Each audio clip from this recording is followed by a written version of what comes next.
Hi, it's Patrick Hutzel from IntensiveCareHotline.com, where we instantly improve the lives of families of critically ill patients in intensive care, so that you can have peace of mind, real power, real control, and so that you can influence decision making fast, even if you're not a doctor or a nurse in intensive care.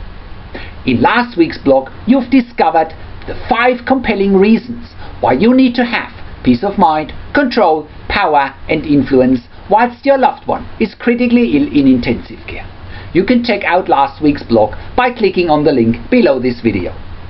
In this week's blog, I want to give you the 5 ways how resilient families in intensive care stand back up when life knocks them down. Most families of critically ill patients in intensive care have no peace of mind, no control, no power and no influence.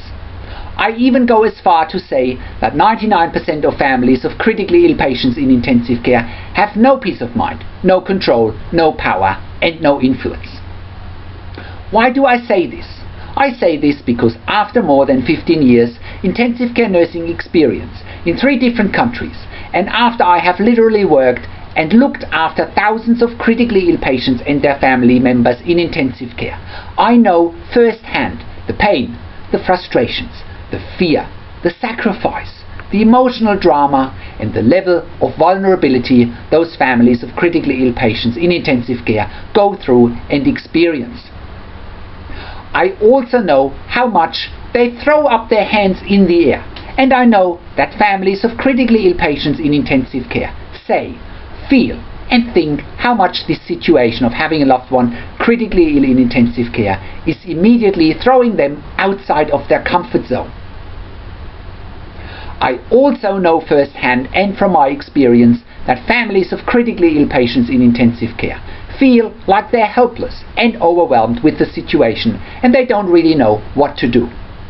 I also know firsthand and from my experience that families whose critically ill loved one in intensive care is either very unstable and in a very critical condition, or is in a life-threatening situation, or is in intensive care for long-term treatments and long-term stays, or they might be having a severe or traumatic head or brain injury. They might even be threatened with an NFR, not for resuscitation, or DNR, do not resuscitate order. They might be in a situation where the intensive care team is suggesting a withdrawal of treatment or a limitation of treatment as being quote-unquote in the best interest of your critically ill loved one. They might even be approaching their end of life in intensive care. This is when families are feeling even worse off, and they feel like they are so far outside of their comfort zone that they feel like they are literally losing the plot. And rightly so. If your critically ill loved one is in one of the aforementioned difficult, challenging and often heartbreaking situations, your and your family's job is to get resilient quickly. Your and your family's job is to literally get your act together, so to speak. And I'm not suggesting that in normal and everyday life you don't have your act together. I know you do. However, in this unique and once-in-a-lifetime situation and challenge, you can't afford to not having your act together and become more resilient. And once again, after more than 15 years intensive care nursing in 3 different countries, and after having worked with literally thousands of critically ill patients and their families, I have seen it all, and I know how the few families who became more resilient have done it. In the process, they have gained tremendous levels of peace of mind, control, power and influence, something 99% of families of critically ill patients in intensive care will never achieve. Therefore, today I want to share with you the 5 ways how resilient families in intensive care stand back up when life knocks them down. Let's look at them in detail. Number 1. Families who are resilient are not or stop being intimidated by the intensive care team. Look, if you are like 99% of families of critically ill patients in intensive care, you play the game the intensive care team wants you to play. You buy into the perceived power and the perceived authority of the intensive care team, and you are quite frankly intimidated by it. After all, that's how society conditioned you, and you should certainly play by society's rules. And if you are like 99% of families of critically ill patients in intensive care, you are nice, you suck up to the intensive care team, you don't question, you abide by their rules, and you are generally speaking kept at arm's length by the intensive care team because you don't want to be a troublemaker. In the meantime, the intensive care team is driving their mainly hidden agenda, and in the meantime, you, your family, and your critically ill loved one are even losing more ground. What's also quietly happening behind the scenes in the meantime is that the intensive care team's politics, the dynamics, their competing interests, the power play, the intrigue, and the psychology in an intensive care unit is what's driving the positioning of the intensive care team. Those forces are often also what's driving the positioning of your critically ill loved one's diagnosis and prognosis by the intensive care team. The fact of the matter is that if you and your family continue to be intimidated by the intensive care team, your critically ill loved one may bear the brunt, and you will literally have no peace of mind, no power, no control, and no influence. I've also written a related article about this, how to stop being intimidated by the intensive care team and how you will be seen as equals. Check it out by clicking on the link. So let's look at number 2. Families in intensive care who are resilient understand what's happening behind the scenes in intensive care. If you don't understand that what's happening behind the scenes in intensive care, you are doomed. The fact of the matter is that families of critically ill patients in intensive care who are resilient understand that the moving parts, the interest, and what's happening behind the scenes in intensive care go way beyond their critically ill loved one's diagnosis and prognosis. So does decision making.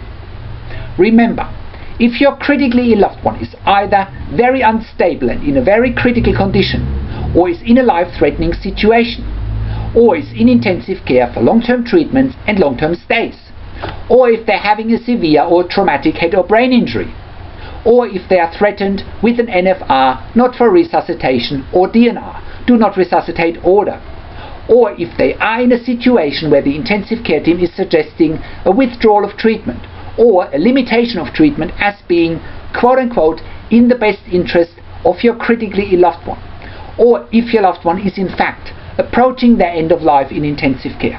I can tell you that the intensive care team is weighing up their options in those situations without talking to you and or your critically ill loved one if they are awake.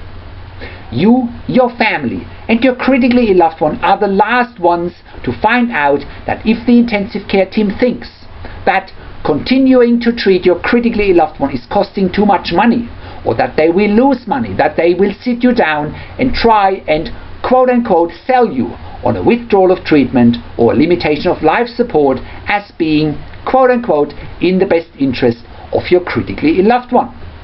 This could also be the case if the intensive care team has other critically ill patients waiting for ICU beds, because generally speaking the demand on precious, scarce and expensive ICU beds is usually high. You also need to be on high alert about medical research in intensive care. Medical research is a $1 billion per year industry, and often critically ill patients are enrolled in medical research studies in intensive care without them or their families knowing about it, let alone them having given written or verbal consent. Often, critically ill patients who can be or who are enrolled in medical research may get preferred treatment or get prolonged treatment because there is funding attached to it. This can sometimes also mean that in end-of-life situations, treatment and unnecessary suffering is prolonged because the intensive care team wants to conduct medical research. It could also mean that if your critically ill loved one doesn't fit a medical research category, that the intensive care team has less interest in treating them. So, let's look at number 3. Families in intensive care who are resilient are quote-unquote difficult and demanding.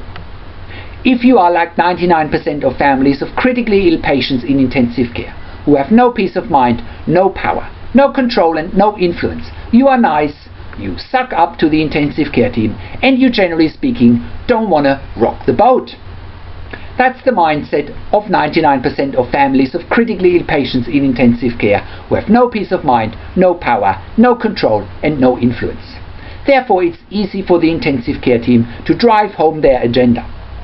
Families in intensive care who are resilient, who have peace of mind, control, power and influence tend to be, quote-unquote, difficult and demanding. They don't buy into the perceived power and the perceived authority of the intensive care team. Families in intensive care who are resilient have also realized that they are in a once-in-a-lifetime situation that they can't really afford to get wrong. Families in intensive care who are resilient have also realized that they are in control of their own destiny and that they need to take full responsibility for the outcomes and the results that they get. Number 4. Families in intensive care who are resilient have good body language and posture.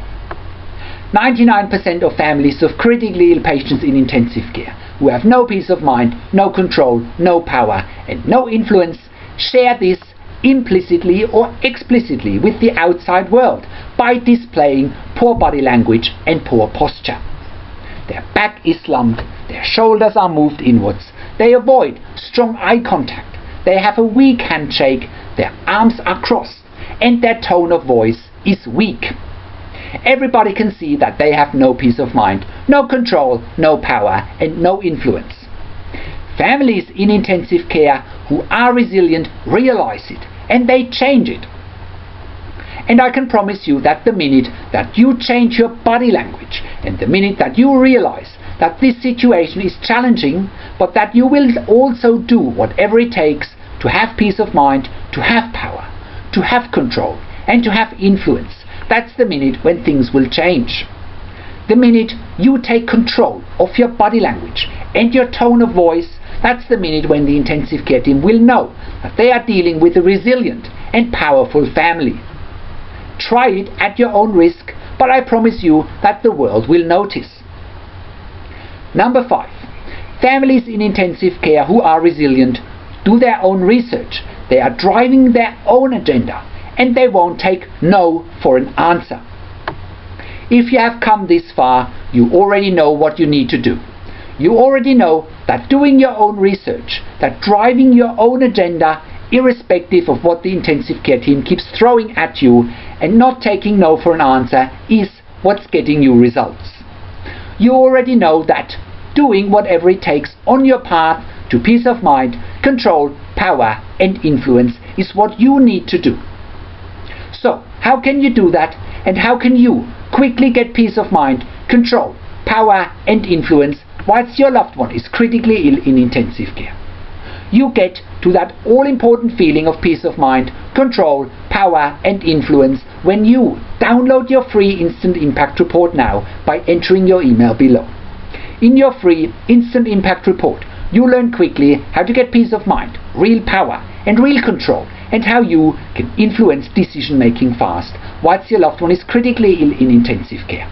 Your free Instant Impact Report gives you in-depth insight that you must know whilst your loved one is critically ill or is even dying in intensive care. Sign up and download your free Instant Impact Report now by entering your email below. In your free Instant Impact Report, you learn how to speak the secret intensive care language so that the doctors and the nurses know straight away that you are an insider and that you know and understand what's really happening in intensive care. In your free report, you will also discover how to ask the doctors and the nurses the right questions, discover the many competing interests in intensive care and how your critically ill loved one's treatment may depend on those competing interests, how to eliminate fear, frustration, stress, struggle and vulnerability even if your loved one is dying. You get 5 killer tips and strategies helping you to get on the right path to peace of mind, control, power and influence in your situation. You will get real-world examples that you can easily adapt to your and your critically ill loved one's situation. How to stop being intimidated by the intensive care team and how you will be seen as equals. You will get crucial behind-the-scenes insight so that you know and understand what's really happening in intensive care and how you need to manage doctors and nurses in intensive care, and it's not what you think. Thank you for tuning into this week's blog, and I'll see you again in another update next week. Make sure you also check out our Your Questions Answered section, where we answer your questions, or send me an email to support@intensivecarehotline.com with your questions. This is Patrick Hutzel from intensivecarehotline.com, and I'll see you again next week in another update.